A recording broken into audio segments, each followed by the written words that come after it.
안녕하세요. 저희는 사용 정도를 알 수 있게 하는 항균 필름에 대해서 연구를 진행한 김예설, 유건민, 전수환입니다. 이것은 목차입니다. 첫 번째로 탐구 동기입니다. 요즘 코로나19의 유행으로 인해 엘리베이터의 버튼 등 항균 필름을 발견할 수 있는 곳이 부쩍 늘어나고 있습니다. 그러나 항균 필름의 인기에 비해 안전성이 입증되었다는 소식은 뉴스나 기사 등에서 많이 들어보지 못했습니다.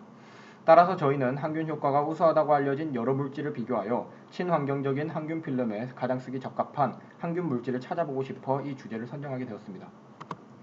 저희의 주요 탐구 목적은 천연 추출물의 항균 효과를 비교하여 항균 필름에 사용하기 가장 적합한 항균 추출물을 찾는 것입니다. 저희의 연구를 이해하기 위해서는 이론적으로 몇 가지 알아두면 좋은 지식들이 있는데요. 먼저 추출물들에 대한 기초적 이해가 필요합니다. 고삼은 예로부터 그 항균 작용을 인정받아 왔던 물질입니다. 고삼에는 마트린과 플라보노이드 등의 성분이 포함되어 있는데요. 그중 특히 마트린은 사람이나 가축에게 가하는 해는 적지만 곰팡이 등을 효과적으로 억제하여 큰 주목을 받는 물질입니다.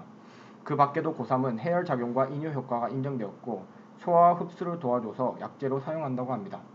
다음으로 계피입니다. 육개나무의 속껍질을 벗겨 말린 것을 말하는데 펠란들은 유게놀, 메틸 유게놀 등의 성분이 방부작용과 살균작용을 돕는다고 합니다.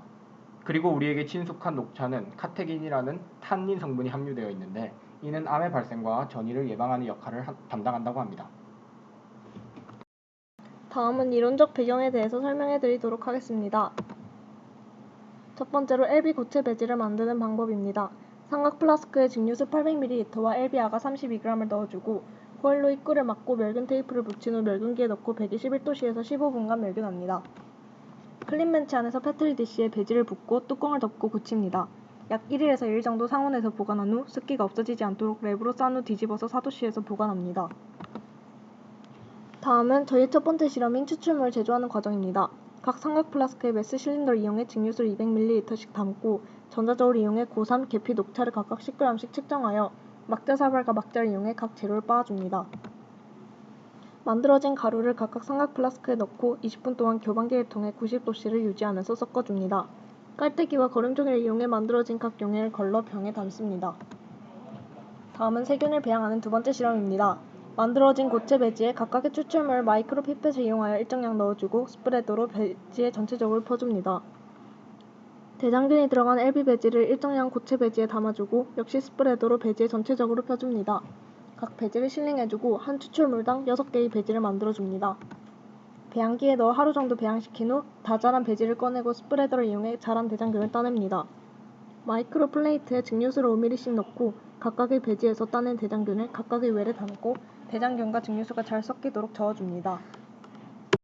실험 결과입니다. 실험 1의 결과부터 말씀을 해드리자면 저희의 추출물은 물에다가 넣고 끓이는 열수 추출법을 추출물을 제작하는 데 사용을 하였기 때문에 여러 성분들 중 물에 녹는 수용성 성분만 추출되었을 것입니다. 다음은 실험 2의 결과인데요. 보통 대장균은 590나노미터에서 650나노미터 정도의 파장을 흡수한다고 알려져 있습니다. 따라서 저희는 595나노미터에서의 흡광도를 측정해보았는데요. 흡광도가 높으면 그만큼 해당 웰에 해당 파장을 흡수하는 물질이 많다는 이야기입니다. 한마디로 흡광도가 높으면 높을수록 대장균이 많다는 말입니다. 다음은 대조군 배지에서 자란 대장균의 흡광도를 표로 나타낸 것인데요. 저희가 대장균의 성장을 멈추기 위해서 냉동고에 넣고 상온에 오래 있었더니 대장균이 물과 섞여서 대장균을 스프레더로 걷어내지 못할 환경에 배지들이 많았습니다. 따라서 부득이하게 2개의 배지만 걷어내어 흡광도를 측정해보았습니다. 밑에 보이시는 것은 고3과 녹차, 계피의 흡광도를 정리한 표입니다.